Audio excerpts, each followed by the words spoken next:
Hello everyone, this is Dr. Jin Han and this is lecture 9 for marriage and family therapy. Okay, today we're going to talk about communication because communication is the tool that unlocks or helps the troubled couple who are going through a constant conflicts. I told you in the very beginning that we as a human being, we fight, we quarrel, we have conflict with people in general and especially in marriage, we fight because of two reasons.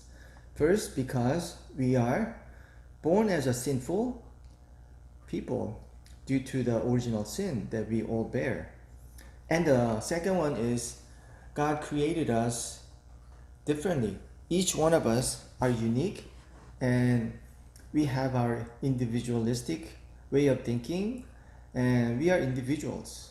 And actually that's God's blessing and that's God's plan for all of us as human beings. We're supposed to be different from each other so that we could help one another.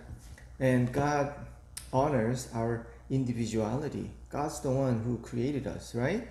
But then God never intended us to be sinful. And sinfulness leads us to be selfish, self-centeredness, and we just love ourselves more than anyone. And that's why the marriage is God's way of training us to become selfless, mature human beings. And so in order to resolve a constant conflict between man and woman, husband and wife, you have to first deal with sinful issues, the original sin. So that's why you have to be born again. And even after you're born again Christian experience, you have to continually walk in the light, following the footsteps of Jesus Christ. And Jesus has shown us a prime example of how we should empower one another by sacrificing each other's privileges and things. But more than anything, Jesus Christ went all the way by even sacrificing his own life. And that's the standard that we have to follow after. So that's the first thing that we need to do. And if you do that, then we could truly make the marriage better and you could also get along with other people as well. But then specifically, one of the best tools for resolving the conflicts are communication. So we're going to talk about how to communicate. But then before I do that, I'd like to show you a video, a really very good video about this researcher named Dr. John Gottman.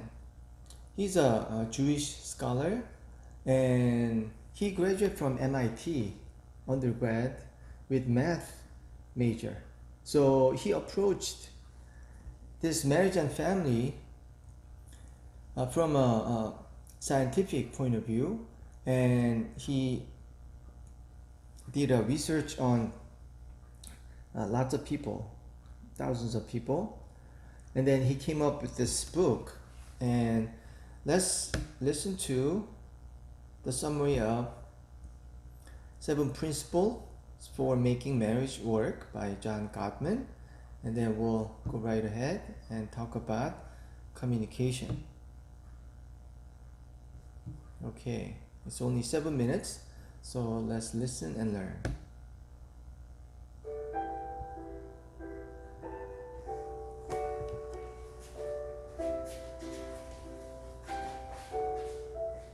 Principle 1. Enhance your love maps. Happy couples are familiar with each other's world. They have a love map of one another. They know all the details about their partner's life. They know each other's favorite TV show, what their current goals are, and what stresses them out.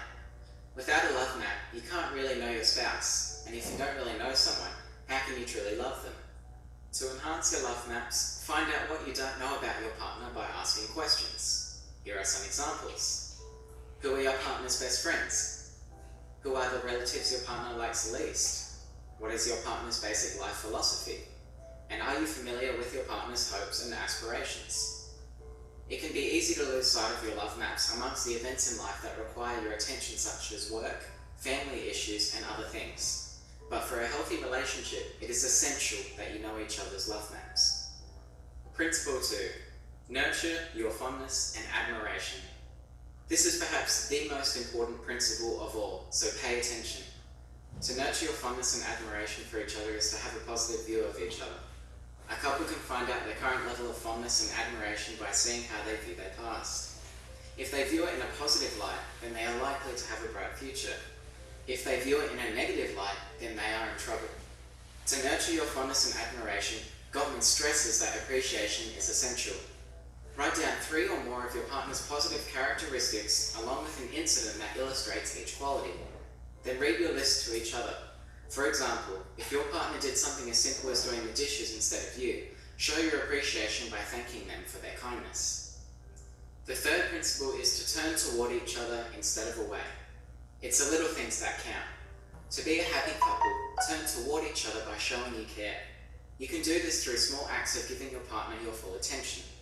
Play a board game together, shop for groceries, or call each other during the day. These small acts are the basis of connection and passion.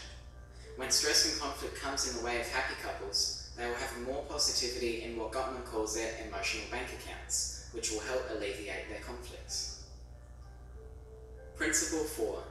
Let your partner influence you. Happy couples work as a team and consider each other's feelings and perspectives. They listen to each other and make decisions together by searching out common ground. Gottman identified that men are more likely than women to ignore partners' perspective when tackling problems together. They exert too much power and must be open to being influenced by their partner's perspective if they are to improve their relationship. It's not always the men though, the same message applies to women as well. For example, if you want to spend $10,000 on a new car and your partner wants to spend it on a holiday, then take a deep breath and listen to each other. Show empathy, don't criticize, and really think about your partner's viewpoint. Principle 5. Solve your solvable problems. Gottman identifies 2 types of problems in relationships: solvable problems and perpetual problems. It can be hard to tell the difference, but one way to tell is that solvable problems seem less intense and gut-wrenching than perpetual ones. Solvable problems are situational and there's no underlying conflict. An example of a solvable problem is: Bill and Sally agree that it's Bill's job to take out the trash every evening after dinner. Lately he's been distracted from work obligations and so he forgets. Sally ends up taking it out herself, or the trash just sits there. In the morning the apartment smells horrible and so Sally is angry. This is a solvable problem. He's simply under a lot of stress at work and it has nothing to do with underlying relationship issues. One possible solution is to put a sign on the fridge door as a reminder to take out the trash. Problem solved. Here are 5 steps to solve a solvable problem. Number 1. Soften your starter. When bringing up an issue, be calm, kind, and don't criticize. Number 2.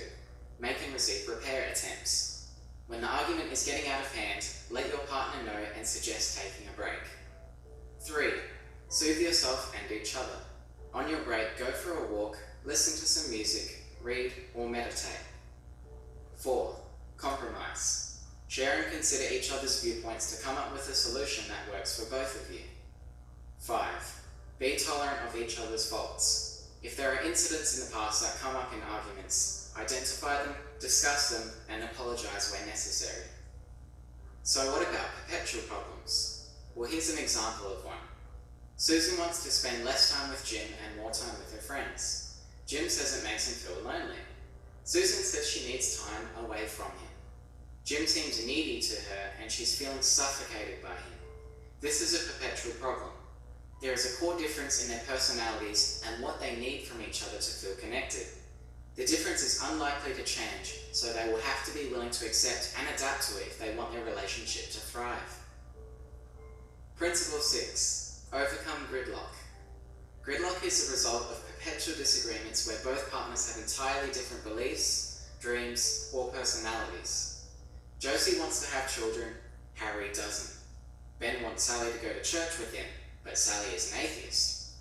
Gottman claims these issues are unlikely to be solved, but you can learn to accept and adapt to your differences.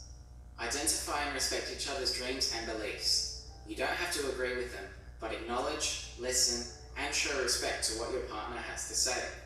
Come up with a temporary compromise and thank each other for sharing. The last principle is to create shared meaning. Shared meaning will enhance your marriage by bringing you together.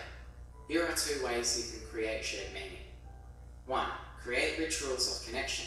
This could be anything that brings you together that you do on a regular basis, such as sharing a morning routine, celebrating Easter each year by going out as a family, or eating out together once a week.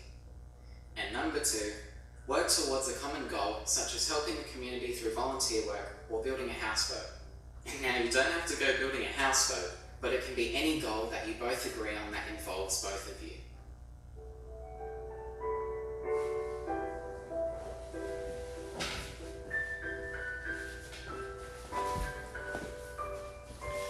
Okay, pretty simple, but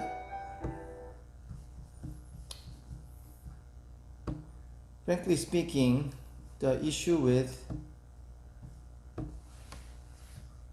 most troubled couple is that even though they know it intellectually, it's hard to apply the things that they learn.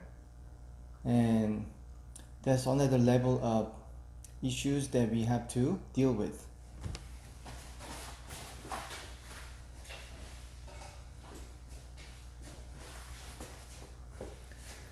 Okay, so more than anything, as long as they're able to communicate well to one another and be able to create that safe environment for each other to really pretty much say anything or whatever they wanted to say to each other, there would be tremendous potential for growth. So let's turn our attention to Gary Smalley and listen to how we should communicate. And I'll also show you the video that he also explains how to do this, okay, live. So Gary Smalley has been a very successful speaker and a writer on this topic of marriage and family issues. And in the past, he was very popular, and he even had a TV show.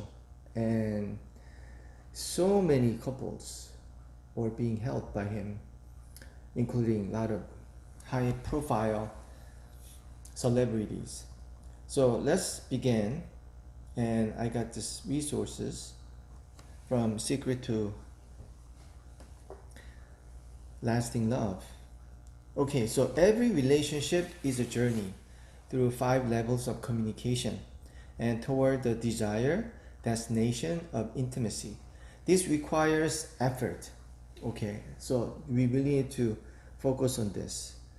Okay, next lecture I'm going to talk about how to change bad habits. But this is something that you really need to focus on. Not only you need to understand what the problem is intellectually and go through some healing of your damaged emotions, ultimately you have to change your habits. Okay, so when you want to change your habits, you need to really focus and put effort into it. And changes doesn't happen overnight. So continuing on with this topic of communication, intimacy often does not come naturally because men and women are inherently different. Men tend to desire more independence, whereas women more social interaction. So there are 5 levels of communication. So let's check it out. Okay, number 1 is cliche. Cliche is a typical, routine, often repeated comments, questions, and answers given out of habit with no real thoughts or genuine intent. How are you? Fine. Have a good day. Yes. So there's no personal intimacy involved in this cliche. And number 2 is facts, information, statistics about the weather, the office, friends, and news. Let me make it a little louder, bigger. That's better.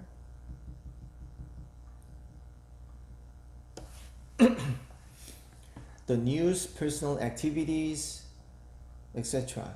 and requires no in-depth thinking or feeling. Number 3 is opinions.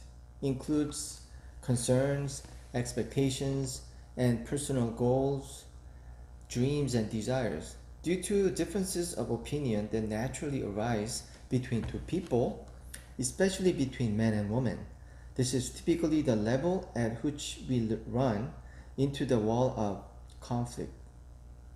And number 4, feelings. Having gone through the wall of conflicts through applying the communication skills following, you both feel safe to share your deepest emotions. Okay, number 5 is needs.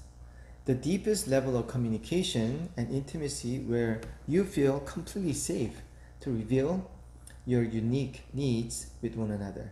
Truly, unless needs are known and met, a couple will remain strangers. So we want to reach up to this a level of 5. Be able to share your deepest needs and deepest hurts should be revealed to your spouse. And in order to do that,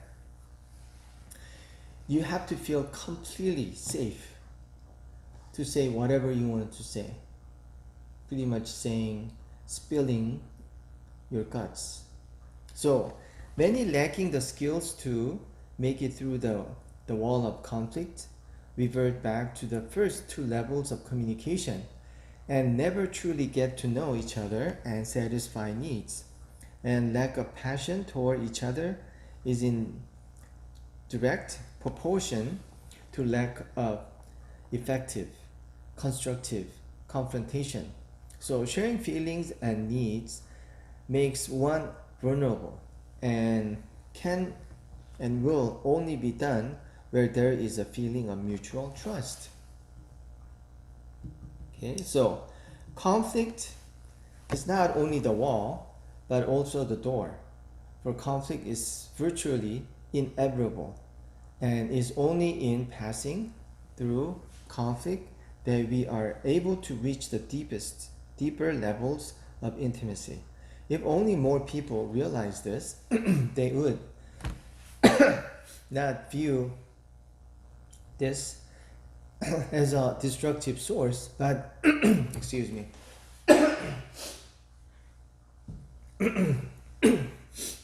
but creative one when confronted in a positive manner.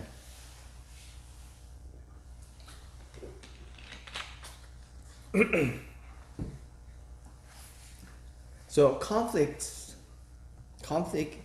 is in reality a tool to bring two people closer together, as long as those two do not allow it to lead to contention. In other words, your attitude makes all the difference. The inherent differences between men and women automatically cause conflicts to arise, but with the realization that it is these differences that enable man and woman to complement and complete each other, they are in the right frame of mind and make use of them constructively. So a lot of times women use their body language so much more efficiently than men.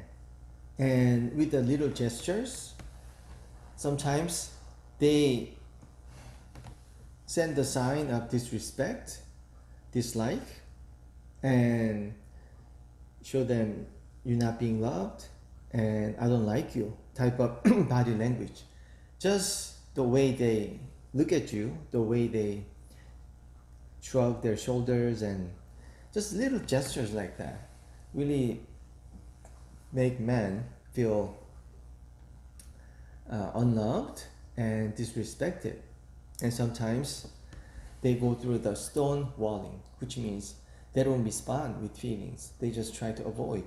So you have to learn these skills to be able to open up to each other and be able to communicate more successfully. Okay, so 3 basic skills to make it through the wall of conflicts are: number 1, according to Gary Smalley, honor; number 2, drive through listening; and number 3, recharging the other's needs battery through love. Okay. Number 1, honor. So honor is the first and foremost skill, the master key to lasting relationship. Okay. It's a reverence, awe, respect, and admiration. That's what honor is all about. According to Emerson Eggridge, he calls it respect. And I believe Gary Smalley combines respect and love as honor. So to honor is to realize the value and importance of the other person, that it's okay to have differences, realizing that through them you gain increased perspective and strength that you could not reach alone. The essence of honor is to listen to and understand, giving heed to the desires, needs of each other. This creates a safe atmosphere within which deeper levels 4 and 5 can be reached. And great example of honoring is the true story entitled "I'll Never Understand My Wife" by Stephen James. Okay, so number 1 is you have to honor each other so that you'll be able to open up to one another and create a safe environment, that whatever you say, you're not going to be criticized, and you're not going to be belittled by your spouse. But your attitude has to be accepting, allowing, and more than anything, honoring. And number 2 is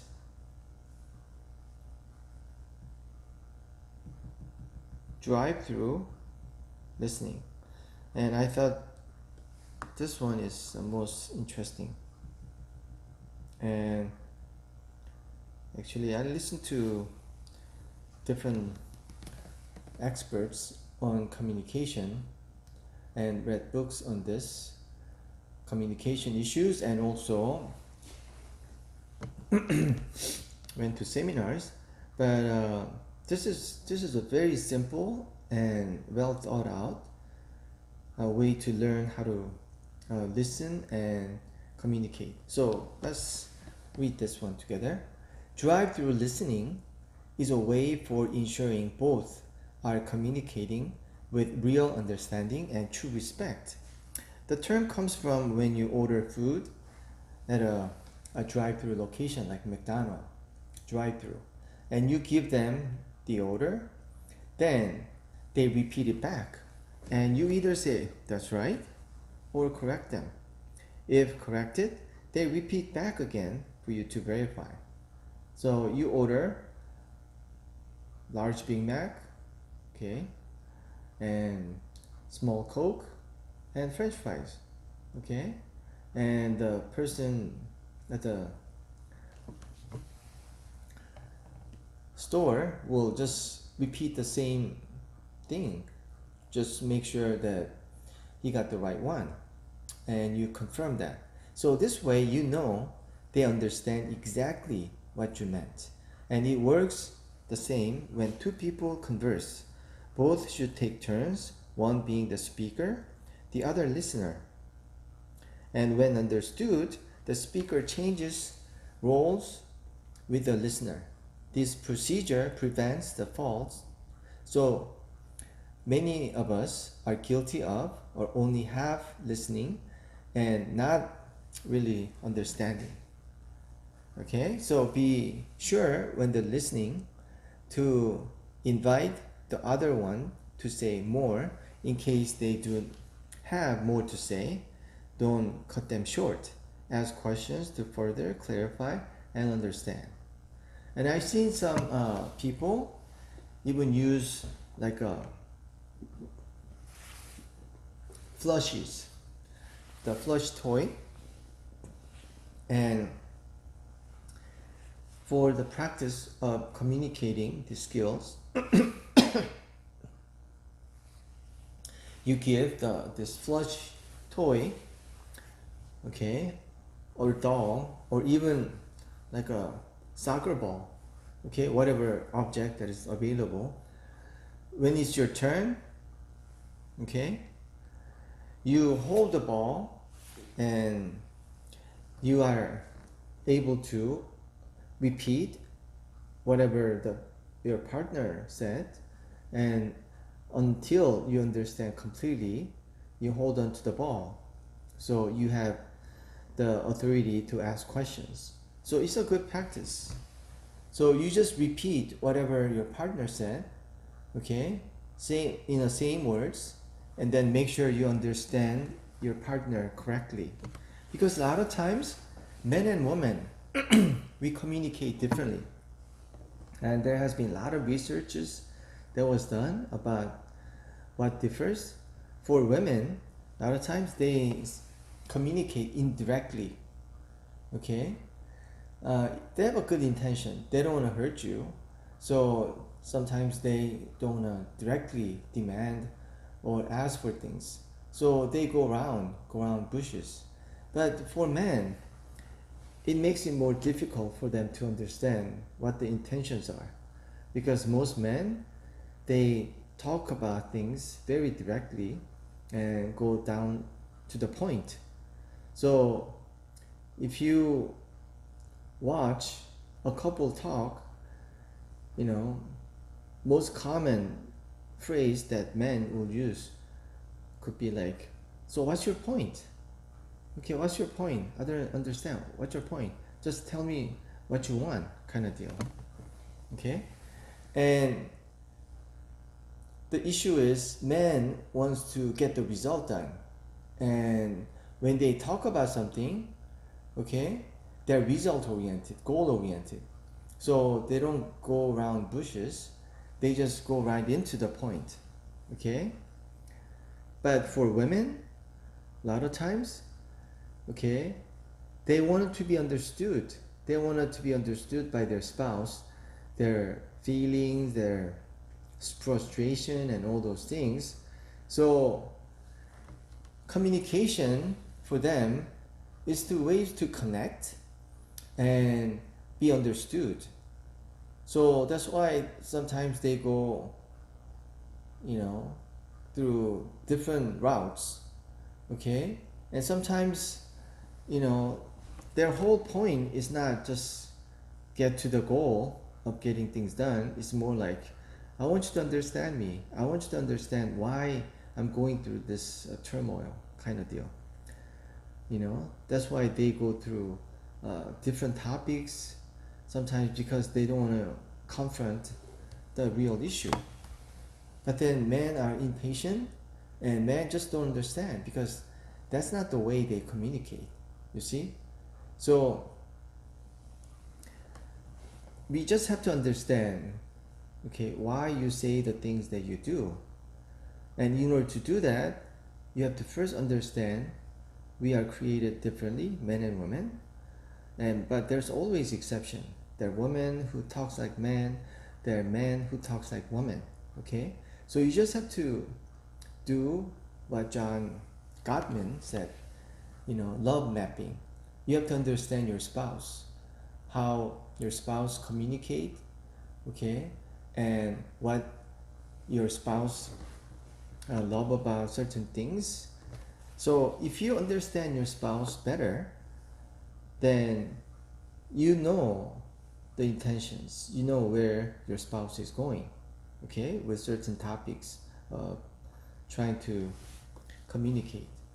Okay, so that's why you have to truly be more humble, okay, and be able to say, okay, I'm not a perfect human being. My spouse is not a perfect human being. We just have to help each other to do better. Okay, number 3, we charge each other's need battery through small acts of love.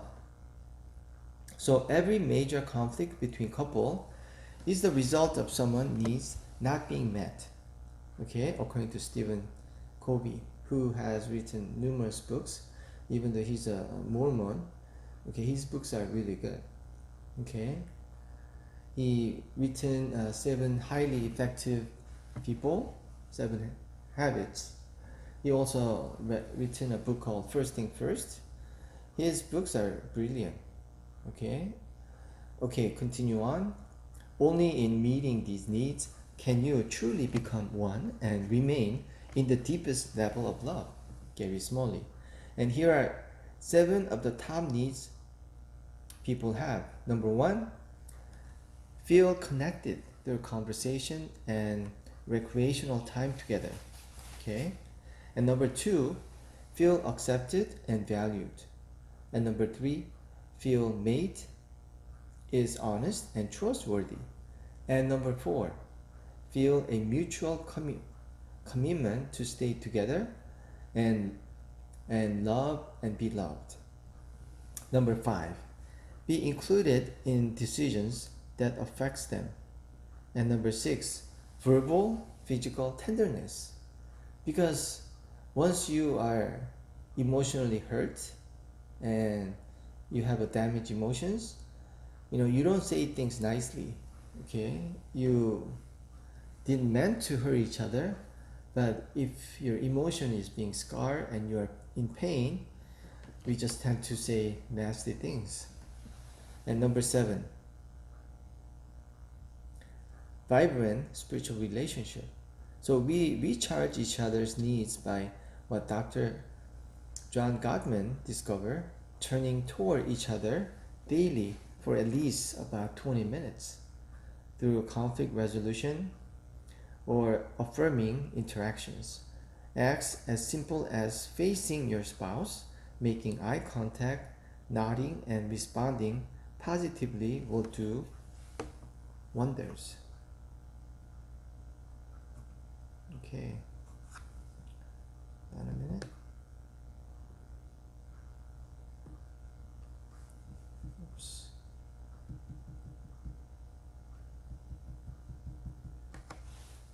So it can all be summed up in one expression. Love lasts when each is anxiously concerned for the well-being of one's companion. Okay? Put your spouse before you. So that's what book of Ephesians talks about. Okay?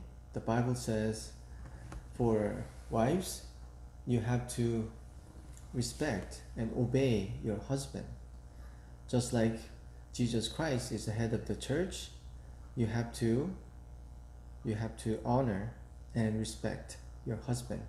And for husbands, you have to do what Jesus did for the church, sacrificing his own life for the church. So actually for men, as I mentioned earlier in other lectures, man holds more responsibility, okay, because of the role that we play. So we just have to do the best we can to anxiously concern for the well-being of one's companionship. So the more deeply, honestly you love, and the more trust you create between you, the more your partner and your relationship will confront you with the truth, and the more uncomfortable you may become. And this explains why couples often experience the period of time immediately following a deepening of their commitment, such as getting married and moving in together, as a time of increasing tension and disagreement, and the power of their vows and their intentions to grow closer acts like a fire that heats up the temperature of the relationship until it reaches a boiling point when all the impurities rise to the surface. All of a sudden, you become aware of everything that is not loving about your partner and about yourself. And when you don't understand this principle, you can misinterpret something healthy and purifying that's happening in your relationship and mistake it for something unhealthy and undesirable. And when actually things are trying to come more together. So it is at these times then when you need to find the courage to stay instead of running, the courage to move into the truth instead of away from it. So the courage to remain open instead of closing off. The courage to keep loving, the courage to share real moments. And real moments occurs when you and your partners are totally focused on one another and the love between you in the moment, when you are fully experiencing whatever is happening, when you allow your hearts to connect and the feelings to flow freely. This is not what you are doing that matters. Okay, this is important. It is how you pay attention to what you are doing that makes it into a real moment. And when you don't pay attention to your partner and while you're together, you are somewhere other than in the moment. So these are the things that you have to remember. Okay, so at this moment I want to show you the video that Gary Smalley presented about 6 levels of communication. Okay, let's watch and learn. Communication is the key to connecting in a satisfying marriage. Now, I get the privilege of sharing 6 levels of communication that you can use every day. In fact, think about this. Wouldn't it be wonderful if your mate not only helped you, but wanted you to win every argument you have? Boom. Well, this 4th promise helps both of you feel like winners after every disagreement. So let's dive in.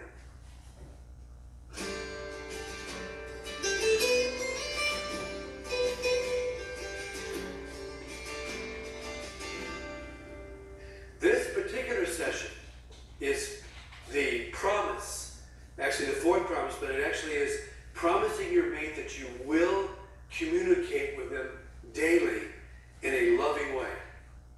So communication is actually the essence of a relationship because, for example, women cannot connect in a marriage without talk. That's how they communicate. That's how they connect, is through talking words. And so have you ever noticed that a lot of women use a lot more words than the average man? Very normal. All over the world, every country I'm in, it's the same. And so, but thank God, because they are part of the keys to making the relationship even more meaningful, because they're always hungry for it, and they need the interaction with words. Well, I get the privilege of sharing with you that there are actually 6 levels of communication, 6 levels that you can use every day. And the first 2 levels are really not that satisfying. And unfortunately, a lot of couples spend too much time on the first 2 levels because they're all by themselves kind of safe, but you've got to communicate on the deeper levels. You've got to go all the way to the end of the 6th. And I'll show you that when you get to 3 and use 3 in such a uniquely powerful way, then 3 is really the key that opens up the door for you to go deeper into 4, 5, and 6, and that's where you really get the satisfaction in marriage. So that's where it really happens. But you got to get there.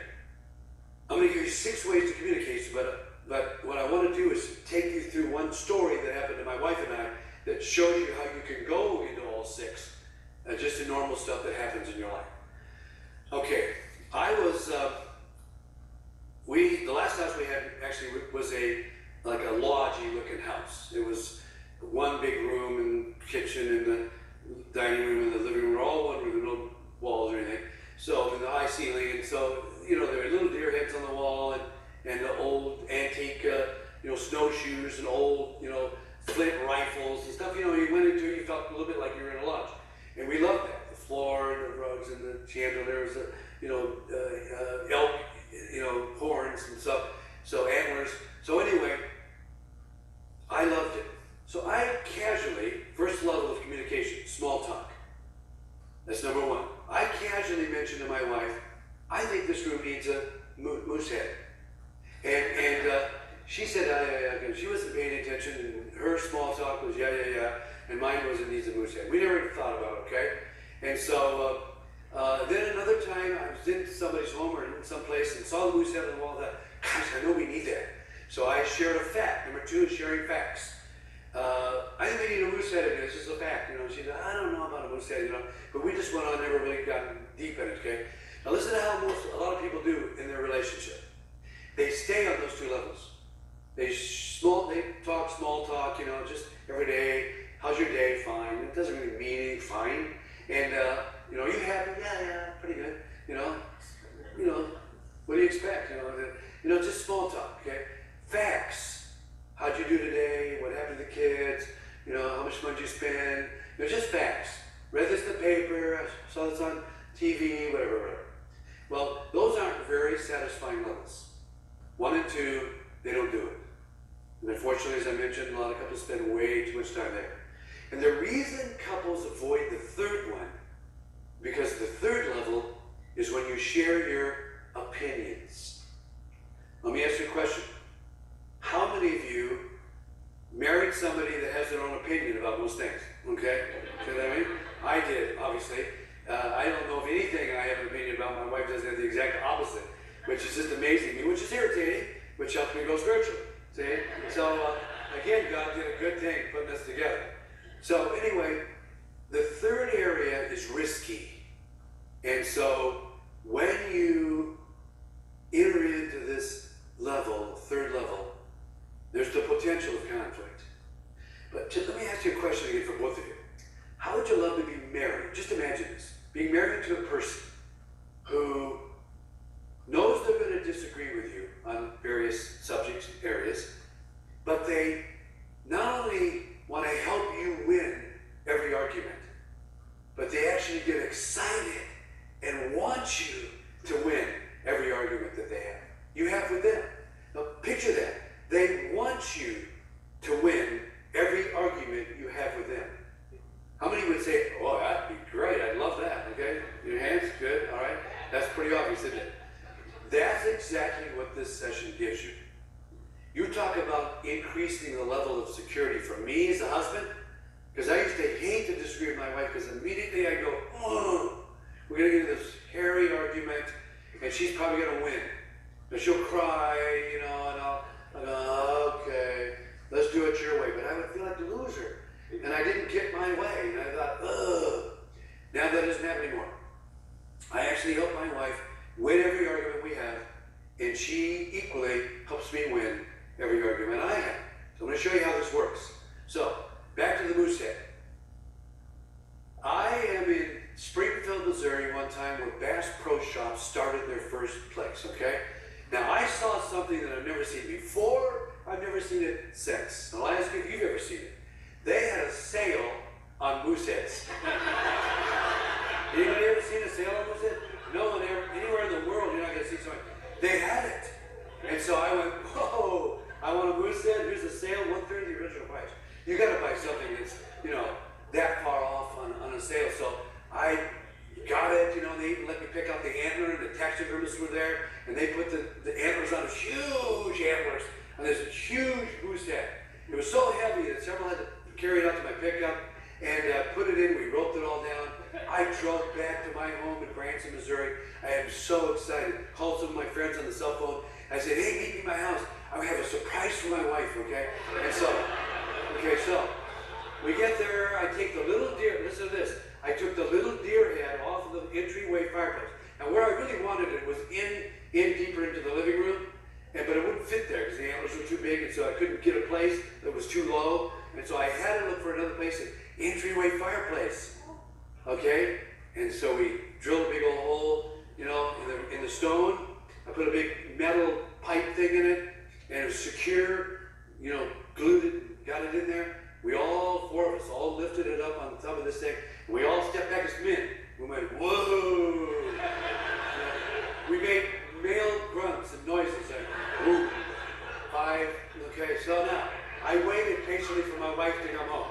She pulled in, always does this, pulled in the garage, came into the door into the kitchen. So I heard her come in. I said, hon, close your eyes, I have a surprise for you. She closed her eyes. I take her by the hand around to the entryway of her home, okay? And I say, open your eyes. And she goes, ah! She screams, literally screams. I said, hey, do you love this or what? She says, I hate this. Where'd you get this? I said, I got it on sale today. It's wonderful. Isn't this great? She says, I hate this. She said, get this down now. I said, what do you mean get it down now? I can't even get it down, but it's great. This makes it look like a wash down. She says, if you don't get this down, your head is going up there. And I said, oh, tell me how you really feel about this, okay? I said, well, hon, I can't get it down. It's going to grow. And she said, trust me, it will never grow on me. You know what this room is? This is early American Victorian decoration in this room, this area. This isn't fit. This is a monster. I'd be embarrassed if my friends came over. I said, what do you mean you'd be embarrassed? I'd be proud if my friends came over here. So we have a disagreement here. This is the third level of communication. Now listen to how important this is.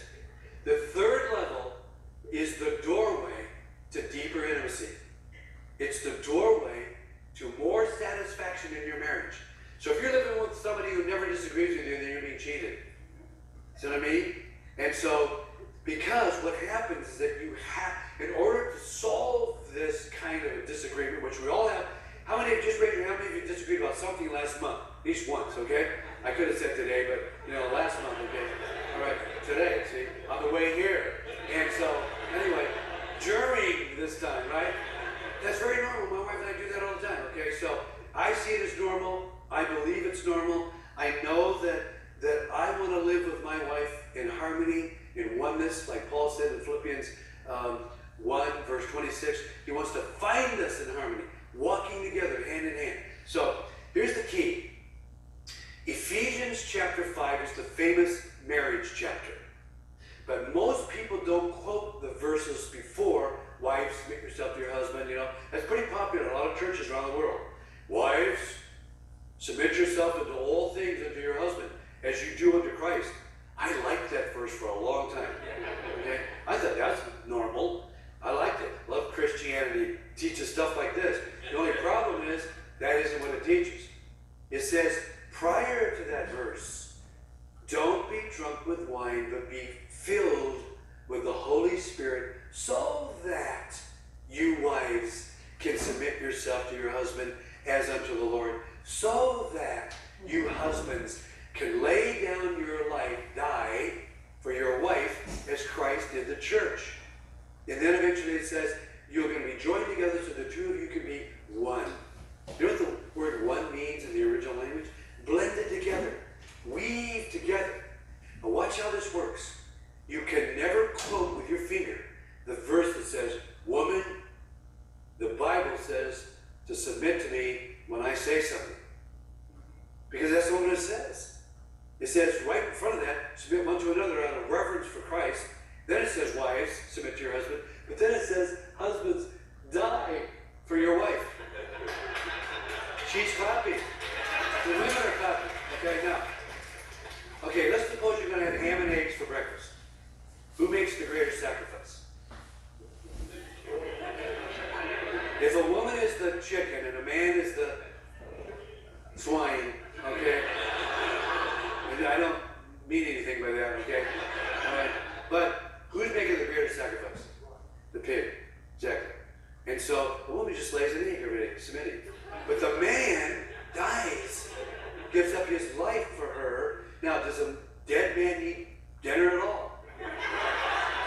telling you, what does he need? He doesn't need anything. Because it's really Galatians 2:20. You're crucified with Christ. Nevertheless, you keep living, but you don't just keep living physically. You live to do the will of God in Christ Jesus. You live for him. And so he says the greatest thing you and I can do is to serve one another. So we're really submitting to each other. But we don't do it in our own strength. Be filled with the Holy Spirit. So this is an example of what marriage really is. Because marriage is very, very valuable. It's created by God. He wants us that way. He wants us in harmony. He wants us to be one, blended together, okay? Watch how this works. When you're single, this is the man, this is the woman. When you're single, you can do what you want, basically. You can go where you want and whatever you want to do and stuff like that. But when you're married, you're joined together. The way you find out that you're joined together is to disagree with one another. That's the first time you wake up that you're married. Okay? Now, if you say, I have to have my way on this, you're not married anymore. Because you said, with your vow, I'm marrying you until death separates us. And I love you, which means I serve you, which means I'm submitting to you. It's really what those words mean. I didn't look them up. In fact, before I got married, we used the candle like a lot of people do. Now when I marry someone, I use different colored candles, their favorite candle, and the middle is a blending of the two colors of the candles. That's what marriage is, blending, weaving together. So, moosehead. I'm going to get back to the moosehead because I want to show you that I do 3 things with my wife to help her win every argument. She does the 3 same things to me to help me win every argument. And when you put this into place and say something like this, it is unacceptable to me as a husband to have an argument with you and we finish and you don't feel like you've won. That's unacceptable to me. And when my wife says it's unacceptable to her, and when we're having a big disagreement, if I don't feel like a winner with a solution, it's not acceptable to her. Is that security or what? I totally relax with a disagreement. I don't care how big it is. And incidentally, I've been praying for years with something that we've disagreed on for years. I have it today in a form differently than what I had originally thought, but I have it. And she has blessed me with it, but we did discuss it for a lot of years. So not everything is a week or 2 or several days or a few minutes, but some of them are, but not everything. But I'm willing to wait because she's more important to me than what I'm trying to get. And of course, God's more important to me than anything else. So here's what happens. Here's what we did.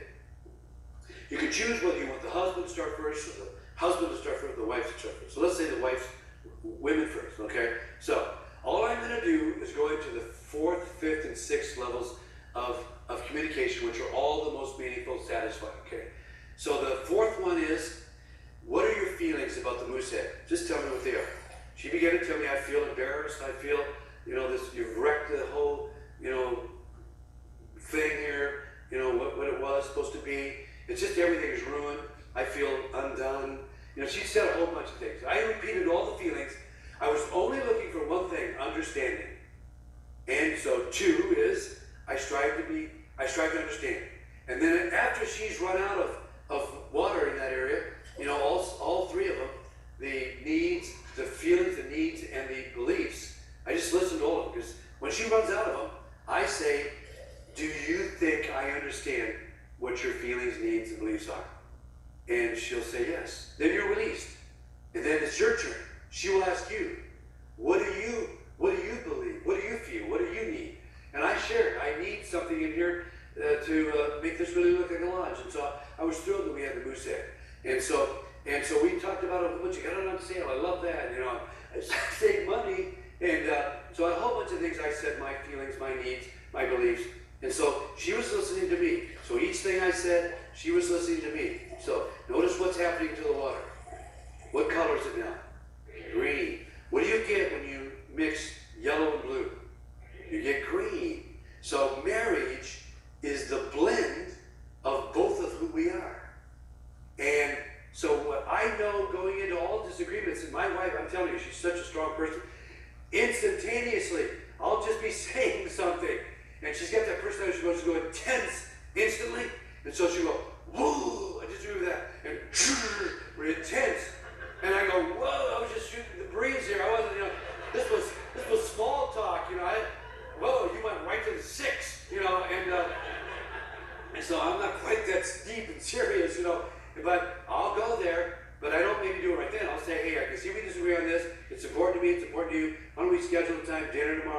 tonight, whatever, and talk about it later.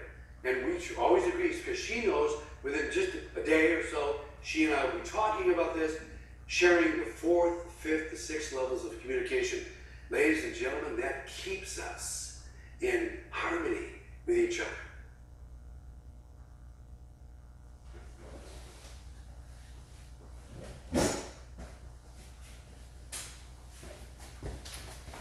Okay. First of all, you have to have the structural integrity in place. Oops.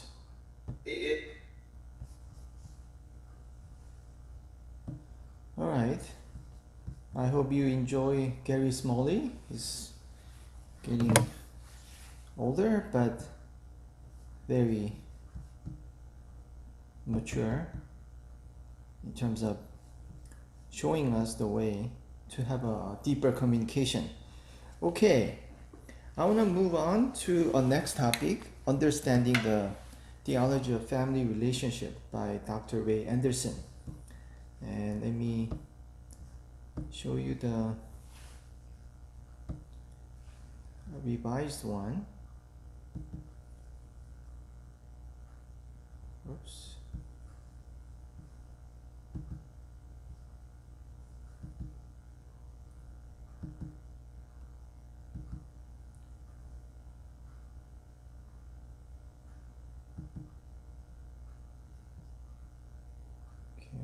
What happened here?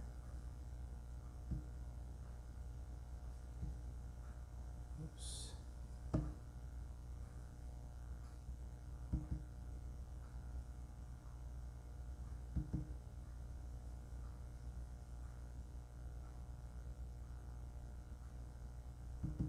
Okay, Ray Anderson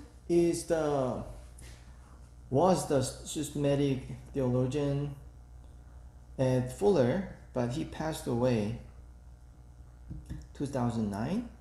And when I was doing my PhD at Fuller Theological Seminary, even though I was studying at School of Psychology,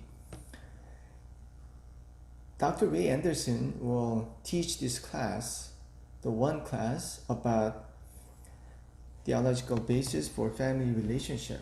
And when I first heard him speak, I was so mesmerized and inspired by his theological foundation for marriage and family, because he gave us such a strong biblical foundation how to relate to one another from a biblical perspective. But more than anything, he illustrated the concept of covenant relationship that's supposed to be in any relationship, but especially in marriage. So ever since then, I always talk about this theology of family relationship that was created by Ray Anderson. But even Ray Anderson, he got this from the Bible. So let's learn from this theological basis of family relationship. So the relationship between God and the children of Israel has proven to be the most fruitful model for the development of the, hold on one second, of the family. And you probably remember that ever since Adam and Eve sinned against God, they were kicked out of Garden of Eden, and there was no regular communication with God because man became fallen being. And even though God never completely forsake them, God appeared to them once in a while, but then they just could not remain the children of God anymore because of the sin they committed. So Ray Anderson was searching for the ways to find a good model for us to follow, because Adam and Eve were not able to learn from God, you see, ever since they were kicked out of Garden of Eden. So that's why we need a new model for us to follow. And Ray Anderson found the best model from how God relate to the children of Israel. So in order to grow spiritually and develop spiritual character and also have a spiritual relationship, we have to learn how to relate to God and others from one's own family. Okay, so this is the diagram that he made that show us how everything's supposed to be. Get it smaller so you can see the whole diagram. So as you could look at this, it starts here. Okay, degree of commitment, initial covenant. You start with a covenant. So the beginning point of any family relationship has to be a covenant relationship. Okay, covenant commitment, which has unconditional love at its core. So what is covenant? Covenant is completely different from contract. Okay, contract is based on conditional love. If something goes wrong, then okay, there will be no more relationship. Actually, you have to pay something, okay, for the damage that you cause. And actually, these days, high profile actors and actresses who has tons of money, okay, when they get married, a lot of times, they will hire a lawyer to do the prenuptial, okay, to make sure that when they somehow get divorced, then they want to make sure that they don't want to give everything up, okay. So about child care issue, child custody, and also how much you have to give to your spouse is very, very unbiblical, writing a prenuptial, okay, agreement. But that's what these modern people do. Prenuptials are trying to just save your asset, okay? But then covenant commitment means, okay, it's an unconditional commitment, not a contract, that we are in forever, okay? And we'll do our best to love each other to death, okay, without condition. Okay, so what Ray Anderson was saying that if you observe how Israel people were being loved by God, he started with a commitment. What kind of commitment? Covenant commitment from God's end. You see? If you think about it, we just don't know why God chose Abraham. Okay? And God promised him that you're going to be the father of multitude. And through you, okay, I'm going to have multitude of God's people. And, you know, why not Korean? Why not American? Why not, you know, American Indian? We never know. Okay, it was just God's choice. And it was purely on God's part. Okay, he made this covenant to them. And the thing is, even though God promised them the continual blessing, there was a condition. You still have to, okay, respond to my love and my blessings. And if you disobey, you know, there will be a punishment. And actually, it's a good thing, not a bad thing. Because, you know, from parenting principles, if you keep giving to your kids and there's no punishment, no penalty, because of the sinfulness that we all have, you know, they will go a wrong direction. Okay? So, over pampering your kids is not love. Okay? And it's neglect, actually. If you love someone, there has to be a boundary. There has to be a penalty for what they are doing wrong. You have to have that courage. So, God did put a condition, but God never forsake them completely. God will always give them a chance to repent and come back to them and come back to God. You see?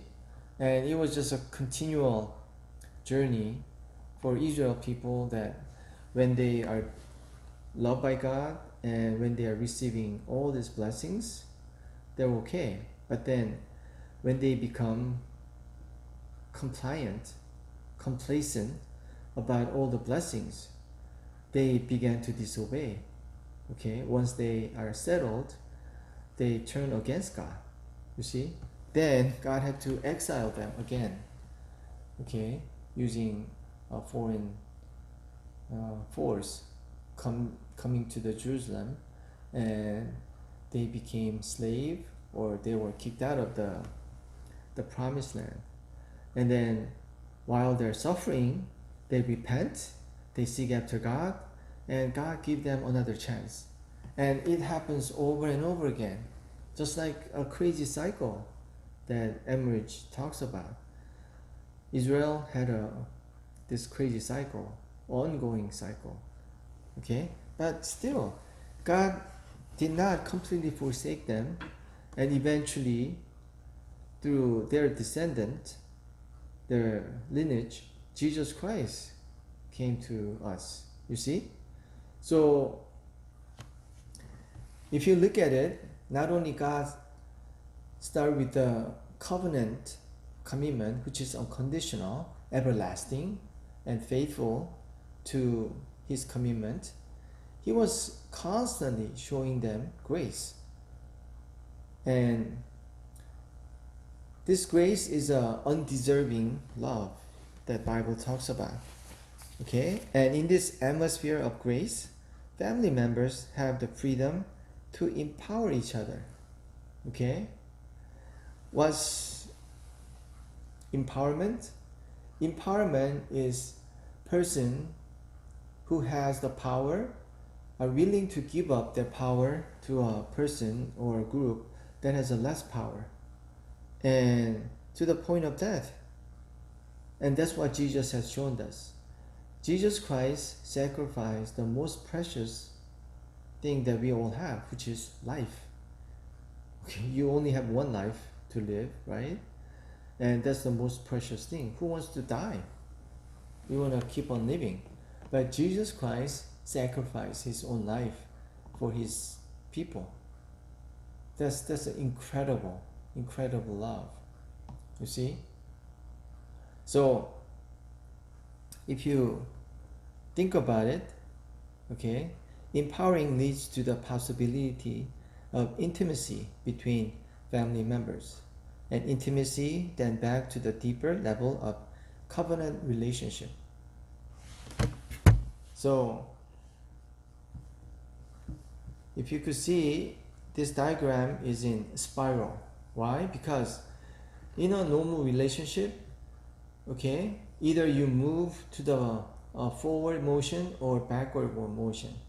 It could be stagnant, but usually it's keep on moving. So he wants to use this spiral to show us that if you are going into the right direction, just keep moving and toward the mature covenant and to a deeper intimacy. So, if you could look at this diagram,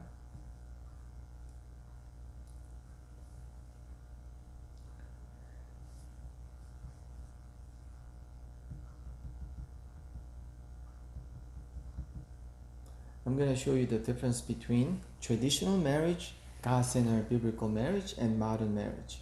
So for the commitment, the traditional marriage has a commitment to the institution, and for God-centered biblical marriage, it's a covenant.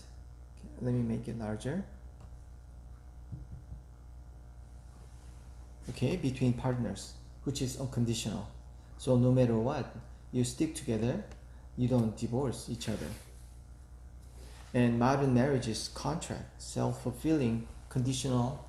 So with this type of commitment, okay, which is based on contract, you get disengaged easily, okay? It is a very, very weak foundation. And That's why if you look at God-centered biblical marriage, it's cohesive. And for traditional marriage, because your commitment is just to the institution of marriage, you are being coerced, but it doesn't have a strong cohesiveness. Okay? And when it comes to traditional marriage, okay, the sex between the husband and wife is dutiful sex and is male oriented. You know, a female, okay, serves the male partner, and the female has to sacrifice. That's how traditional marriage was. But for God-centered biblical marriage, you are equal partners, and there you have to work on mutual pleasure, affectionate sex. The modern marriage is self-centered sex, personal pleasure. Okay, so if you don't get the personal pleasure, you are unsatisfied. So God-centered biblical marriage is all about to love and be loved. A covenant is an agreement enacted between two parties in which one or both makes promises under oath to perform or refrain from certain actions that stipulates in advance. Number 2 is grace. Okay, so with grace we could talk about adoptability. Traditional marriage is all about the law instead of grace, so it will lead to predetermined segregated roles. Okay, and if you don't follow that law, you'll be punished. So it is rigid, right? But for grace, it's creative, because there's a interchangeable roles that we play, and it's adaptable and flexible. Okay, and it's all about to forgive and to be forgiven. So grace is the sheer self-giving love of God toward suffering and sinful humanity. So it has no cause outside the love of God himself. And the modern marriage is anarchy. Okay, there's no head, there's no rules, there's no boundaries, anything goes. So undermined, okay, undifferentiated roles, and it leads to chaos, because there's no one who's taking responsibility. Okay, you just do whatever you want to do, and if you don't get fulfilled by your partner's service, then you could always broke the relationship. And authority issue. Oops.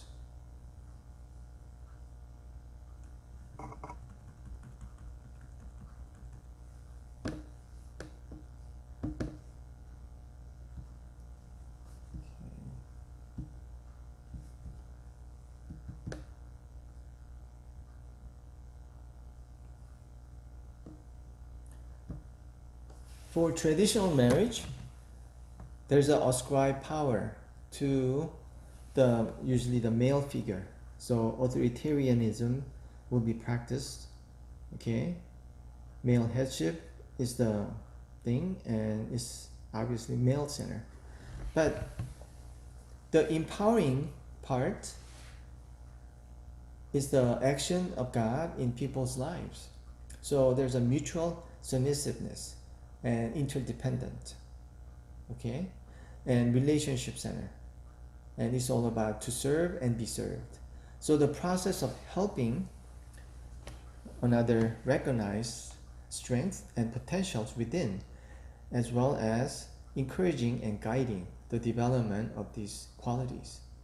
And modern marriage is all about controlling, and there's absence of authority, no submissiveness, and it's just so self-centered. Okay, so whoever has more power, it could be translated into money or position,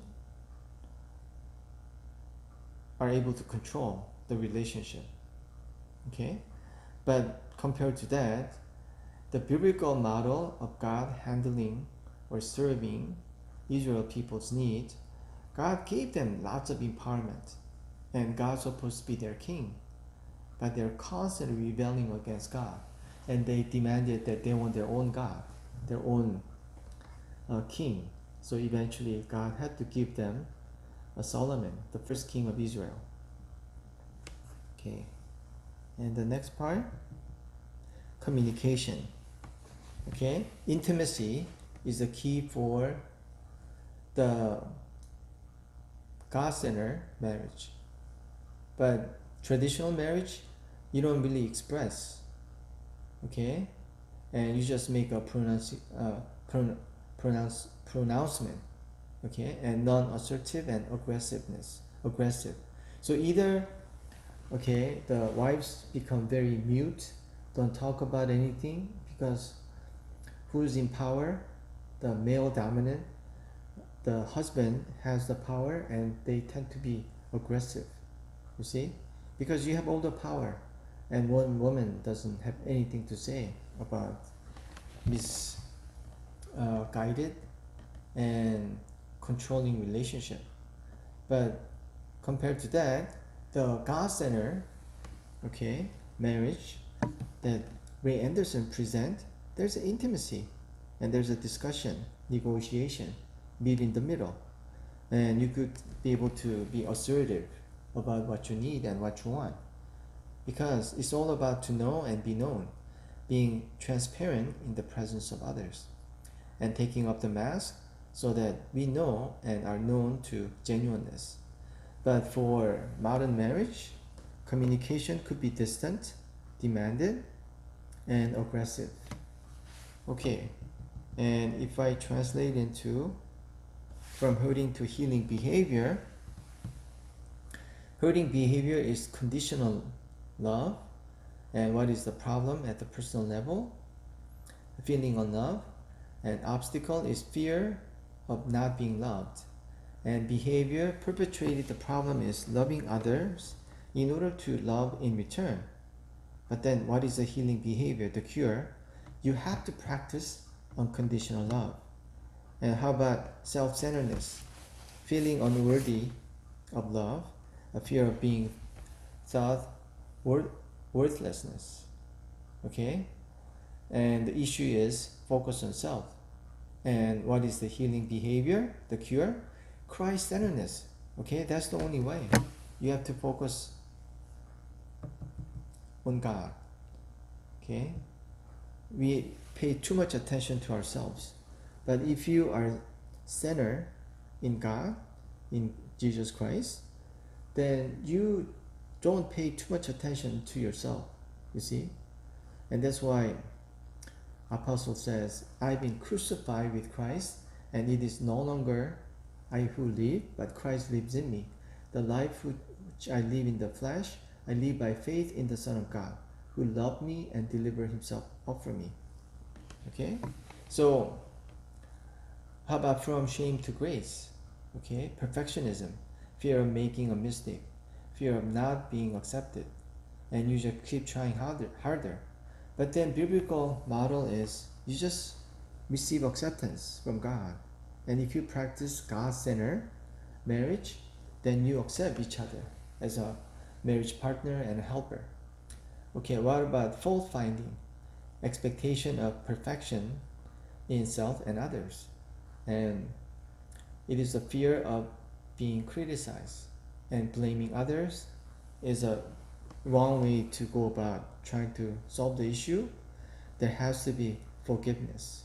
Okay, forgiveness is the key to being hurt to healing.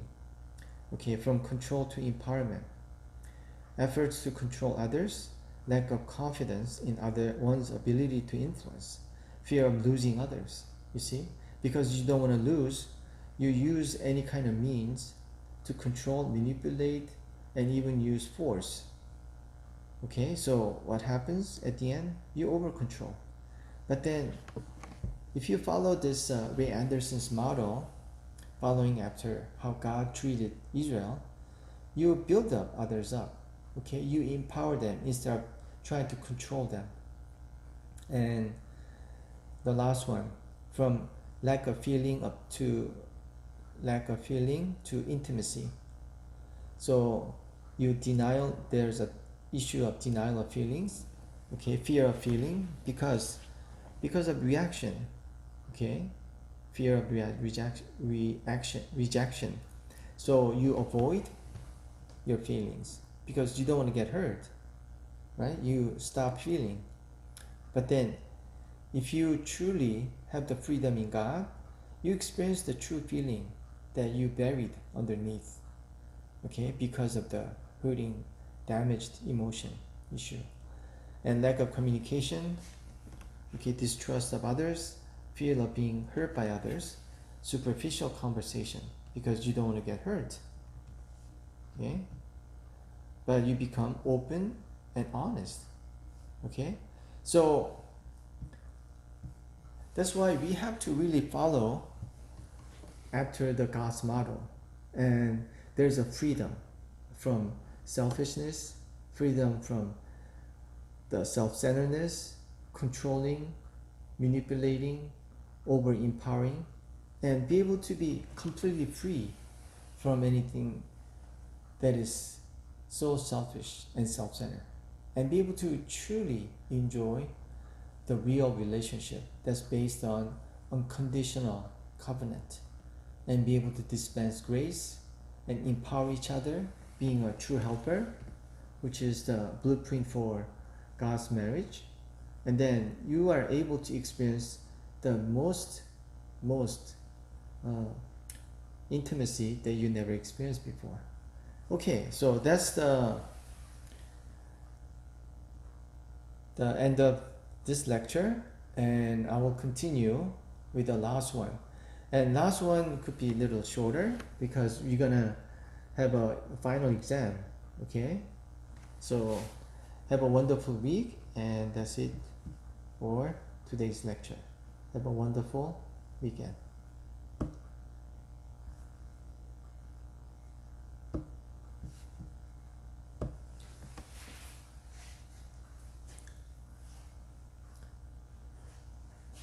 네, 5분만 있다 다시 시작할게요.